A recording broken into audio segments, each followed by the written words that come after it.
محبوب اعلان کر دو اپنے عقیدے اپنے مذہب کا. انما ادعو ربی، اے لوگو میں اپنی حاجتوں اور مشکلوں میں صرف اپنے رب کو پکارتا ہوں. انما ادعو ربی، بدر ہو تب، احد ہو تب، ہجرت ہو تب، احزاب ہو تب، کوئی دنیا کا مقام ہو، ادعو ربی، صرف رب کو پکارتا ہوں. اور آگے کیا ذکر کیا؟ ولا اشرک، سبحان اللہ. حالانکہ مقام کس کا تھا؟ لا ادعو غیرہ، لا ادعو نہیں ذکر کیا، لا اشرک، لا اشرک بہ احدا. تو اللہ کے محبوب نے بتا دیا اور غیر کو پکارنا یہ غیر کو الہ سمجھنا ہے. میں پہلے بتا چکا ہوں اگر ذاتی تصرف مان کر اس کو پکار رہا ہے تو یہ مجوسیوں کی طرح مشرک ہے، اور اگر عطائی تصرف اور عطائی سما غیب دانی کا عقیدہ رکھ کے پکار رہا ہے تو یہ ابو جہل کی طرح مشرک ہے.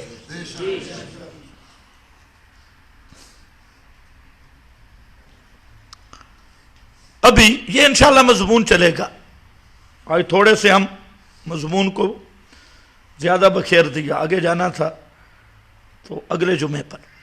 ابھی 2 دن پہلے ٹی وی پر ایک بہت بڑی پاگل کتیا اس نے بکواس کیا. تو 2 باتیں عرض کروں گا.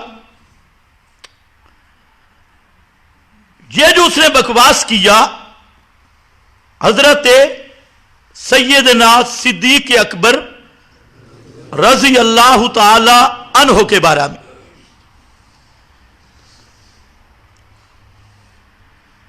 تعجب کی بات یہ ہے کہ حکومت نے ابھی تک ایکشن نہیں لیا. وہ ٹی وی پر بیٹھ کر بکواس بازی کر رہی ہے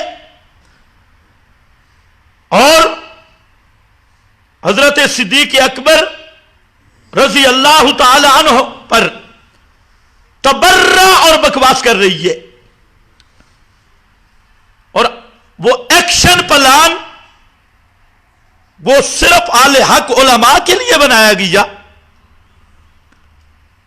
اور یہ خمینی کی نسل اس پہ وہ ایکشن پلان جاری نہیں ہوگا. اس لیے آپ ذرا یہ حکومت کا انصاف بھی دیکھیں کہ ایک ایکشن پلان کے نام پہ آپریشن، تو میں کہتا ہوں ایکشن پلان صرف علماء حق، اہل حق ان پر نافذ ہوتا ہے یا خمینی کے کتوں پہ بھی نافذ ہوگا؟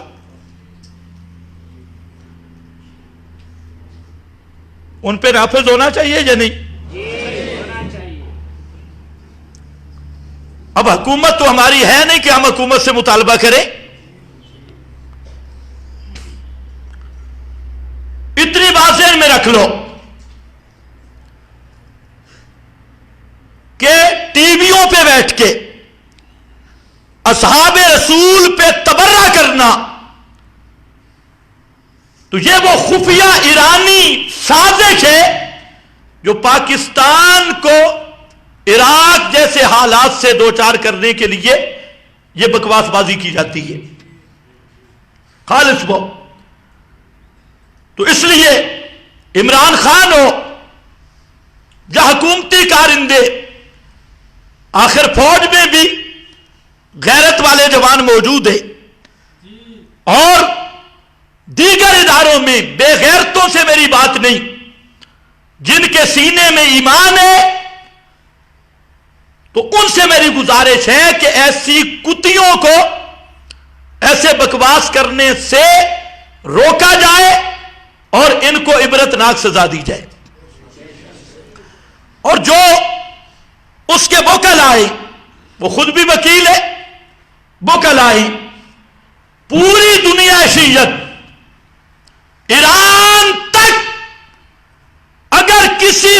خمینی کی نسل کے دہشت گرد میں جرأت ہو تو میرا چیلنج قبول کر کے دکھائے، پاکستان کی کسی عدالت میں آ یا کسی ٹی وی چینل پہ آ، اور جو تو نے بکواس کیا صدیق اکبر رضی اللہ تعالی عنہ پر کہ انہوں نے حضرت فاطمہ کو انصاف نہیں دیا، اور باغ فدق وغیرہ کا، کعبہ کے رب کی قسم اگر کسی ایرانی چیلے میں جرأت ہو آئے اور قبول کرے، عدالت میں آنا چاہتا ہے تب، ٹی وی پہ آنا چاہتا ہے تب، یہ فقیر ثابت کرے گا کہ صدیق کا منکر کل بھی کافر تھا، آج بھی کافر ہے۔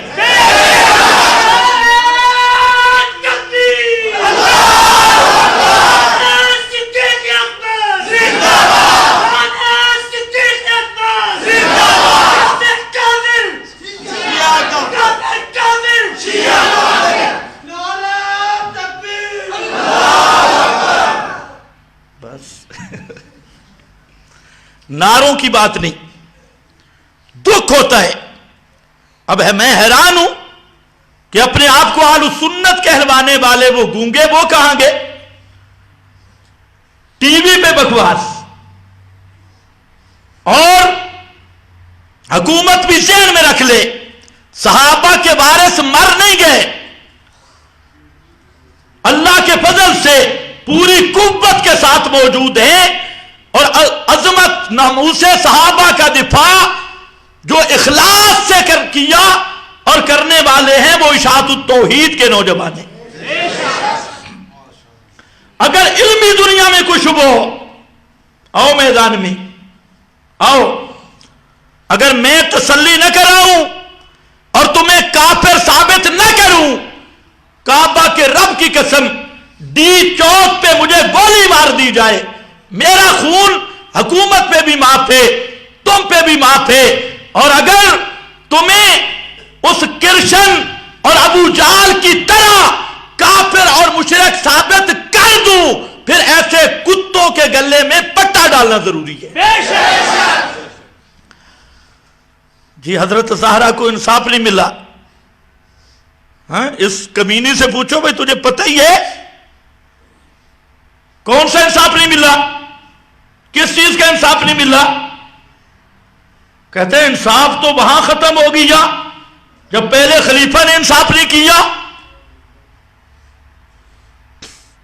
اب توجہ ہے، یہ 14ویں صدی کی کتی بھونک رہی ہے، اور ہم بار بار اہل تشیع کو یہ چیلنج کر چکے ہیں کہ باغ فدق کا یہ جو قضیہ لوگوں کے سامنے پیش کرتے ہو، اب عدالت میں پیش کرو، اور اگر ہم پہ ہمارے ذمہ باغ فدق کا کیس ثابت ہوگی، یا خدا کی قسم پورے باغ فدق کی قیمت ہم دینے کے لیے تیار ہیں، ہم پہ کیس کرو۔ لیکن آج تک اہل تشیع میں کسی غیرت مند ماں نے، غیرت اس مذہب میں ہے نہیں، ایسا بیٹا جگہ نہیں جو جرأت کر سکے اس فدق کے قضیہ کے متعلق، کیس کے متعلق۔ تو کیس ہوا ہے، اگر تو ہوا ہے، مجھے پتا چلا کہ اس پہ کسی نے درخواست دی ہے، اگر نہیں دی تو انشاءاللہ العزیز اس کا مدعی میں خود بن کے اس پر کیس کروں گا، ہائی کورٹ، سپریم کورٹ اور عدالتوں میں بھی، اور وہاں ہم دیکھیں گے کہ جج کیا کہتے ہیں، اور یہ وکلا ساری دنیا کے شیعہ وکیلوں جمع ہو جاؤ اور اسی کیس کو ذرا ثابت کرنے کی جرات کرو۔ یہ تو پتہ چلے گا شیعہ مذہب میں تو یہ لکھا ہے کہ اگر خلیفہ ناحق کو تو اس سے اپنے حق کا مطالبہ کرنا حرام ہے۔ شیعہ مذہب کی سب کتابوں میں لکھا ہے کہ خلیفہ ناحق کو تو اس سے اپنے حق کا مطالبہ کرنا حرام ہے۔ ہمارا سوال ہے کہ ابو بکر خلیفہ حق تھے یا ناحق تھے؟ ان سے سوال ہے، ان سے، تم سے نہیں، ان سے۔ اس کا بھی ذرا ٹی وی پہ جواب دینا۔ حضرت صدیق اکبر خلیفہ حق تھے یا نہ حق تھے؟ اگر خلیفہ حق تھے تو فیصلے بھی حق کے، اور اگر خلیفہ نہ حق تھے تو کیا رسول کی بیٹی حرام کا مطالبہ کرنے گئی تھی؟ تم نہیں سمجھے؟ نہ حق خلیفہ سے حق مانگنا بھی حرام ہے۔ شیعہ مذہب میں یہ بات طے شدہ ہے۔ تو میرا سوال یہ ہے بقول تمہارے، اگر حضرت فاطمہ نے مطالبہ کیا تو خلیفہ حق سمجھ کے کیا یا نہ حق سمجھ کے کیا؟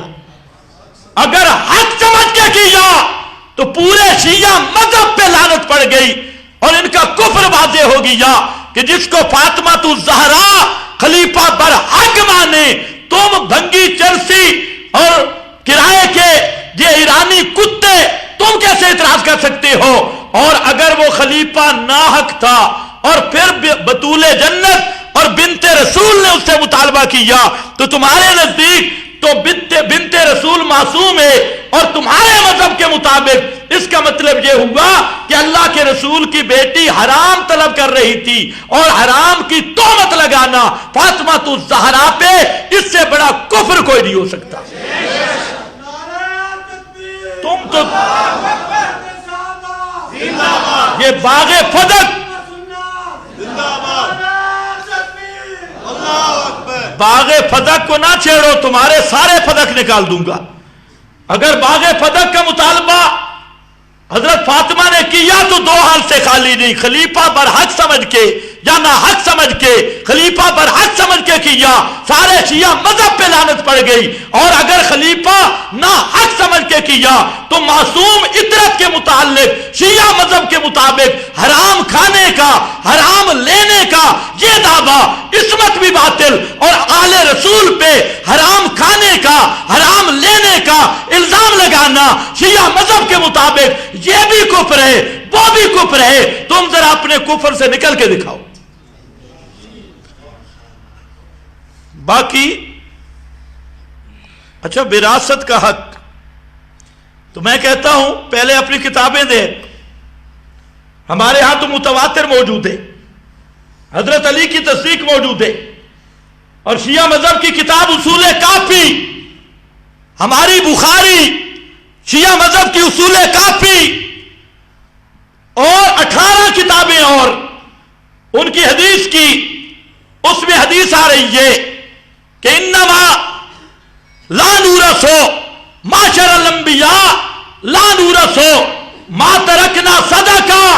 اصول کافی اٹھا، بہار الانوار اٹھا، شیعہ مذہب کی کتابیں بھی، اہل سنت کی، دونوں کی متفق روایت جس کا مضمون یہ ہے کہ انبیاء کی مال میں وراثت چلتی نہیں ہے، نہ انبیاء مال جمع کرنے کے لیے آتے ہیں، انبیاء کی وراثت علم اور دین میں چلا کرتی ہے۔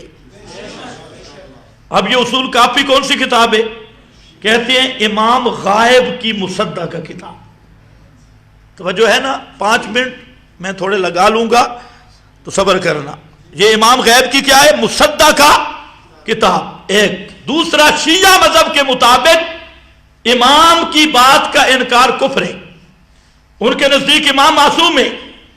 اب ذرا اصول کافی 12ویں امام کی مصدقہ کتاب، اس مفرور امام کی مصدقہ کتاب، وہ یہ کہتی ہے کہ پیغمبر کی مال میں وراثت نہیں، پیغمبر کی وراثت علم میں ہوتی ہے اور دین میں ہوتی ہے۔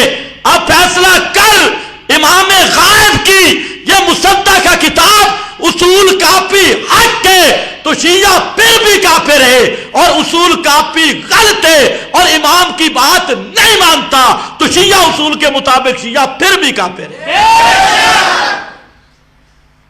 یہ باغ فدق کو لے رہا ہے۔ پھر تیسرے نمبر پہ کہ باغ فدق حضرت فاطمہ الزہرا نے پوری دنیا شیعت ایران سے عراق تک کٹھی ہو کے لٹک جائے۔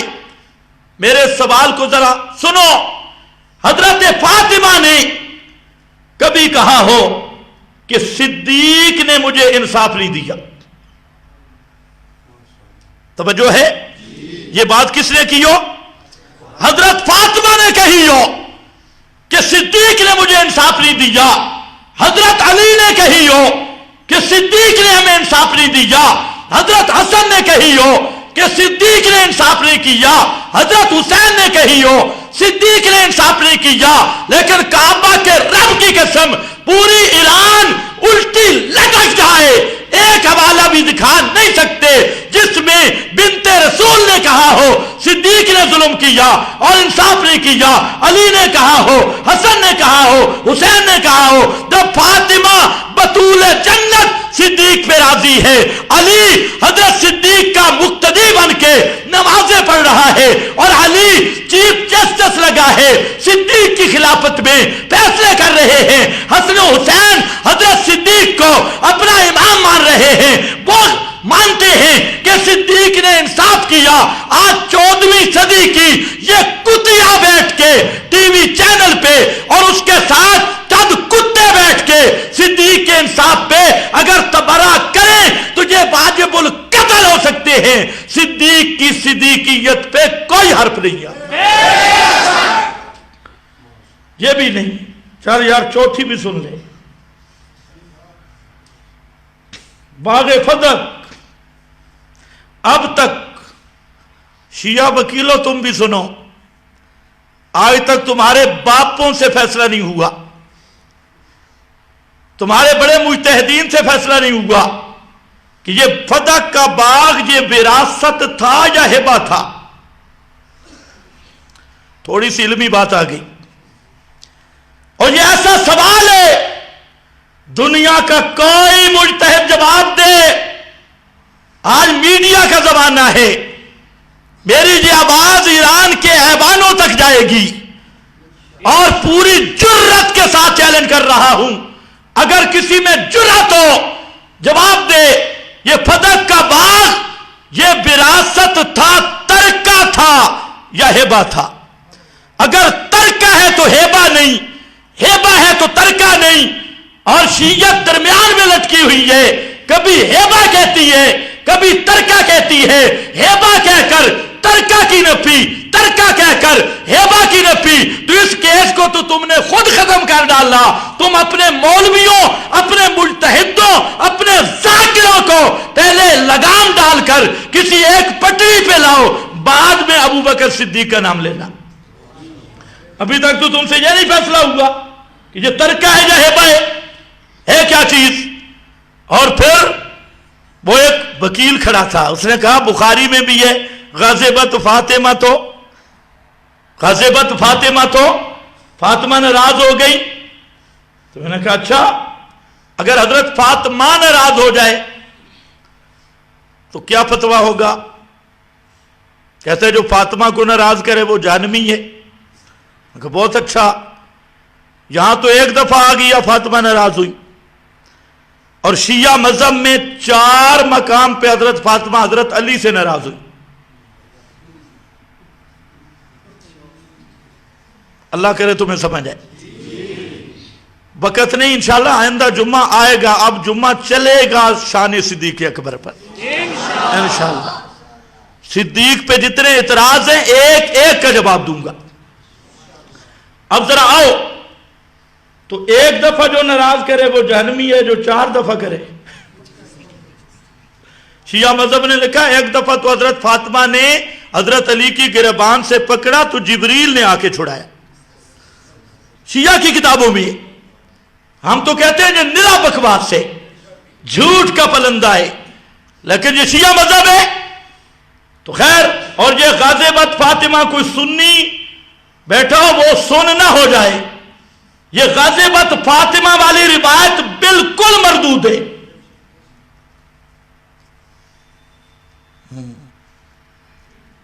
بالکل گپ، اور کسی روایت جو صحیح روایت ہے اس میں غازبت فاطمہ کے کوئی لفظ نہیں ہے۔ یہ زہری کے بھی نیچے 3 شاگردوں میں سے اس سے بھی ایک نیچے والا ایک شاگرد، اس کا اپنا یہ ظن اور تخمین ہے، یہ کوئی روایت یا حدیث نہیں۔ تو بخاری میں آ جائے تو کون سا لارے بن جاتی ہے؟ اب بے شک تھوڑی ہے. چلو توجہ کر. مصیبت یہ ہے کہ سنی بھی سن رہے نا، پتہ ان کو بھی نہیں. تو اگر اہل تشیع میں جرأت ہو، یہ تو میرا بہت ہی پسندیدہ موضوع ہے. ٹی وی پہ آؤ، عدالت میں آؤ، اور کوئی میدان مناظرہ سجانے چاہتے ہو، اب بات چل پڑی تو کتیوں کو نہ بھونکاؤ، ان کے ساتھ کسی کتے کو جوڑو، کیونکہ اب موسم بھی بہار کا آنے والا ہے، تو اس بہار میں ساری گرم ہوتی ہے. تو یہ بھی وہ گرم ہوئی تو اس نے یہ علت کی. تو ایسی باتیں چھوڑ دو. اگر علمی میدان میں آنا چاہتے ہو تو انشاءاللہ تمہاری علمی پیاس بجھانے کے لیے ایسا ہم انتظام کریں گے کہ پھر پیاس لگے گی نہیں. وآخر دعوانا الحمد.